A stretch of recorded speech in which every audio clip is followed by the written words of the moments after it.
নমস্কার বন্ধুরা, আমি চন্দন পিক্সেল ভিডিও স্টুডিওর তরফ থেকে। তো আজকের আমি আপনাদের শেখাবো কিভাবে আমরা ফটো ডাইরেক্টরে ডিসপারশন এফেক্ট তৈরি করতে পারি। অনেক সময় দেখেছেন যে গায়ের এখান থেকে আমরা ফটোশপে যেই ডিজাইনগুলো করি, যে পার্টিকেলগুলো খুলে খুলে খুলে খুলে চলে যাচ্ছে, সেই রকমই একটা এফেক্ট। তো এটা আমরা ফটো ডাইরেক্টরে অ্যানিমেট করেও দেখাতে পারি। তো চলুন আমরা দেখে নিই কিভাবে আমরা ডিসপারশন এফেক্ট তৈরি করব।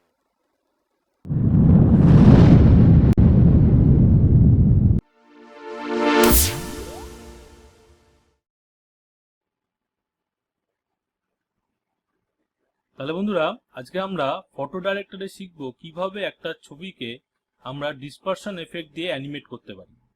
আমরা ফটোশপে ডিসপারশন এফেক্ট তৈরি করতে পারি, কিন্তু ওটাকে অ্যানিমেট করতে পারি না। কিন্তু আমরা এই ফটো ডাইরেক্টরে আমরা সেটাকে অ্যানিমেট করতে পারি। ওকে, তো আমাদের ফটো ডাইরেক্টর খোলা রয়েছে। তো এখানে আমরা আসবো গাইডেড ট্যাবে। ঠিক আছে, তো এইখানে প্রথমে আমাদের কি করতে হবে, আমাদের ফাইল থেকে ফটো ইম্পোর্ট করতে হবে। ইম্পোর্ট, এখান থেকে ফটোস।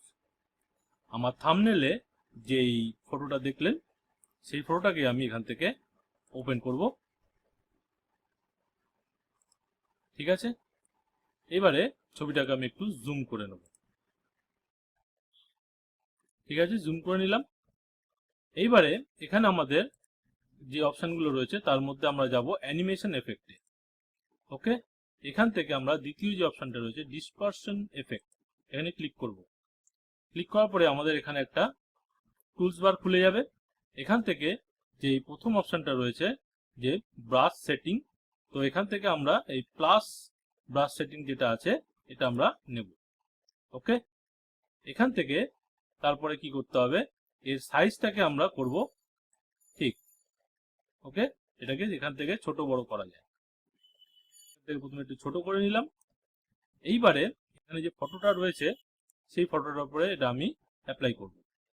ঠিক আছে, যেখান থেকে আপনি ডিসপারশন এফেক্টটা দিতে চাইছেন ঠিক সেখান থেকে অ্যাপ্লাই করতে হবে। ঠিক আছে, ঠিক এইরকম ভাবে।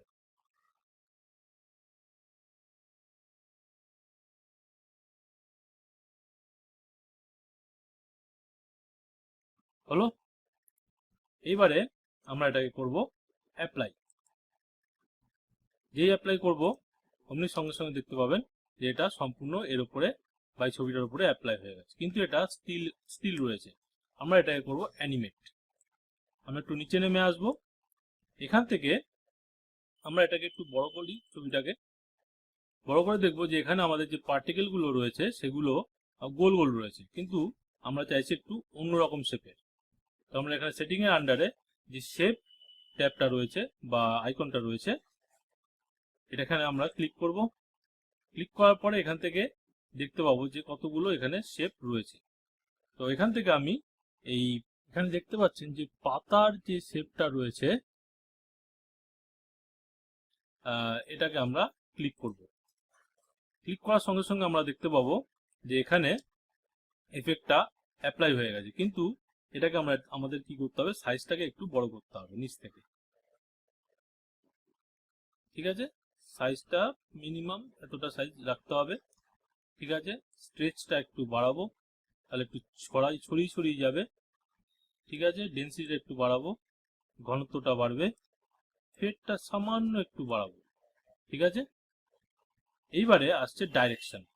এবার যে পার্টিকেলগুলো যে বেরিয়ে যাবে এগুলো ডাইরেকশন কিরকম থাকবে, নিচের দিকে থাকবে না এরকম উপর দিকে থাকবে না এই পাশে থাকবে, সেটা আমরা এখান থেকে ঠিক করে দিতে পারি। তো আমি চাইছি যে এটা এইরকম ডাইরেকশনে থাকবে। ঠিক আছে, এইবারে বাই চান্স ধরুন আপনার মনে হলো যে এখান দিয়ে আমরা ঠিক করিনি, মানে সাইজটা যেটা অ্যাপ্লাই করেছি এখান থেকে সেটা এখানে ঠিক হয়নি, তাহলে আমরা কি করব, তাহলে আমরা এখান থেকে মডিফাই রিজিয়নে যাব। এখান থেকে আমরা যদি আবার এখান থেকে ব্রাশের সাইজটা কম বেশি করে এখানে আমরা অ্যাপ্লাই করতে পারি। ওকে, এখানটা এরকম ভাবে আমরা অ্যাপ্লাই করতে পারি। হয়ে গেল অ্যাপ্লাই।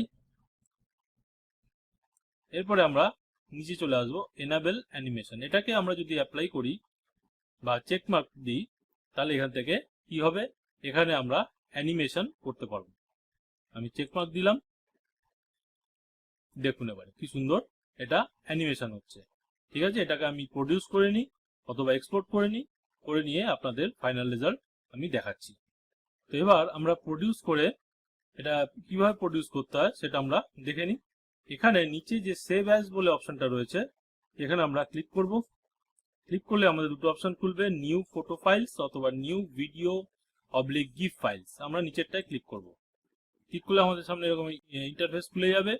এখান থেকে প্রথমে আমরা করব আউটপুট ফোল্ডার কোথায় হবে। ঠিক আছে, এখানে আমরা সেভ করে দিলাম। ওকে, আর নিচে যে অপশনগুলো আছে এগুলো আমরা কিছু হাত দেব না। ঠিক আছে, আমরা এমপিজিএ তে এটাকে প্রডিউস করব। আর নিচে যেটা আছে এখানে ডিউরেশন, এটাকে আমরা কম বেশি করতে পারি। ঠিক আছে, এই অ্যানিমেশনটা কতক্ষণ হবে সেটা আমরা এখান থেকে মেনশন করে দিতে পারি। আমি চাইছি 8 সেকেন্ডের হবে। এবার আমরা করব প্রডিউস। এটা প্রডিউস হয়ে যাক, তারপরে আমি আপনাদের দেখাচ্ছি।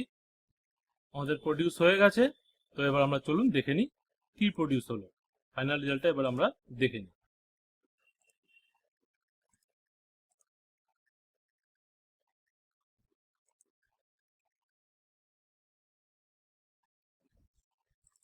দেখুন বন্ধুরা,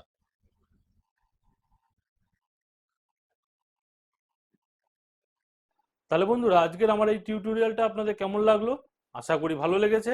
যদি ভালো লেগে থাকে তাহলে লাইক, শেয়ার, সাবস্ক্রাইব অবশ্যই করবেন, এবং যারা আমার চ্যানেলে নতুন তারা অবশ্যই সাবস্ক্রাইব করবেন এবং নোটিফিকেশন বেলটাকে প্রেস করে অল করে দেবেন।